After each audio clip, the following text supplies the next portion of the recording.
পর্যটকদের কাছে দেশের যে কয়টি জেলা আগ্রহের কেন্দ্রে অবস্থান করে তার মধ্যে অন্যতম রাঙ্গামাটি। আর রাঙ্গামাটি জেলার ল্যান্ডমার্ক আইকন হচ্ছে ঝুলন্ত সেতু। ঝুলন্ত ব্রিজ সিম্বল অফ রাঙ্গামাটি হিসেবে বিখ্যাত। 1986 খ্রিস্টাব্দে গড়ে ওঠা পর্যটন হলিডে কমপ্লেক্সের তত্ত্বাবধানে এই ঝুলন্ত ব্রিজটি নির্মাণ করা হয়। কীভাবে যাবেন, কী আছে, কোন সময়টা সবচেয়ে ভালো, বিস্তারিত নিয়ে সম্পূর্ণ ভিডিওতে আমি আছি SM ফারুক। রাঙ্গামাটি হ্রদের শহর হিসেবে পরিচিত। পর্যটকদের স্বাগত জানাতে সবুজ শ্যামলে ভরপুর প্রাকৃতিক পরিবেশ সমৃদ্ধ পর্যটন কেন্দ্রগুলো সদা প্রস্তুত। প্রতি বছরেই কাপ্তাই রাঙ্গামাটি হ্রদের অপূর্ব সৌন্দর্য, মনোমুগ্ধকর প্রকৃতি, মনোরম পরিবেশ হাজার হাজার দেশি বিদেশি পর্যটকদের আকর্ষণ করে। রাঙ্গামাটি বলতেই পর্যটনের ঝুলন্ত ব্রিজের ছবি চোখের সামনে ভেসে ওঠে। লেকের উপর ঝুলন্ত সেতু, দুই পাশের পাহাড়ের এই জন্য সৃষ্টিকর্তার অপরূপ সৌন্দর্য, অপরূপ সৃষ্টি। তাই তো প্রতিদিন ভ্রমণপিয়াসু প্রকৃতিপ্রেমী মানুষেরা ছুটে আসেন রাঙ্গামাটির ঝুলন্ত সেতু দেখতে, সাথে রাঙ্গামাটি ও কাপ্তাই হ্রদের সৌন্দর্য নৌকা ভ্রমণের মাধ্যমে উপভোগ করতে। রাঙ্গামাটিতে আসা পর্যটকদের মূল আকর্ষণের কেন্দ্রবিন্দু হচ্ছে ঝুলন্ত সেতু। নয়নাবিরাম বহুরঙ্গা এই ঝুলন্ত সেতুটি দুটি বিচ্ছিন্ন পাহাড়ের মধ্যে বন্ধন সৃষ্টি করেছে। ঝুলন্ত সেতুটি পার হওয়ার সময় সৃষ্ট কম্পন আগত দর্শনার্থীদের একটি ভিন্ন অভিজ্ঞতা উপহার দেয়। এই ঝুলন্ত সেতুতে দাঁড়িয়ে কাপ্তাই হ্রদের মনোরম দৃশ্য অবলোকন করা যায়।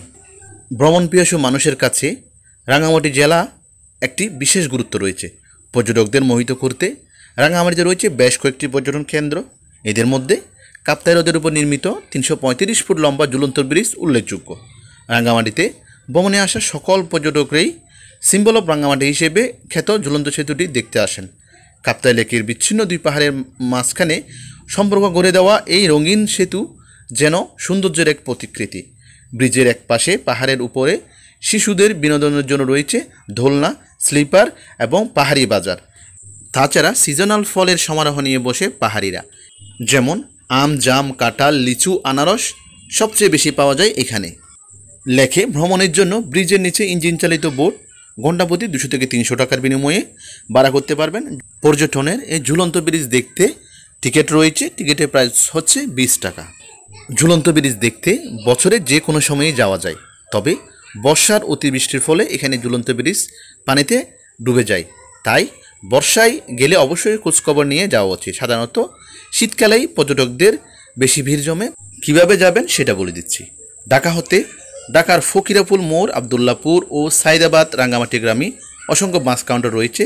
এই বাসগুলো সাধারণত সকাল 8টা থেকে রাত 9টা এবং রাত 8:30 থেকে রাত 11টার মধ্যে ঢাকা থেকে রাঙ্গামাটির উদ্দেশ্যে ছাড়ে। তাছাড়া চট্টগ্রাম হতে চট্টগ্রাম শহর অক্সিজেনের মোড় থেকে রাঙ্গামাটিগামী বিভিন্ন পরিবহন, লোকাল এবং গেটলক ডাইরেক্ট বাস পাওয়া যায়।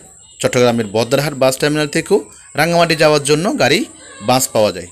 রাঙ্গামাটি শহরের তবলছড়িতে নেমে অটোরিকশা বা সিএনজিতে করে সরাসরি ঝুলন্ত ব্রিজে যাওয়া যায়। তাছাড়া চট্টগ্রামের কাপ্তাই নেভিগেট থেকে খুব সহজেই ট্রলার ভাড়া করে রাঙ্গামাটি পর্যটন কেন্দ্রে যাওয়া যায় ঝুলন্ত ব্রিজ দেখতে। সবাই ভিডিওটি শেয়ার করবেন। আজকে পর্যন্ত, আল্লাহ হাফেজ।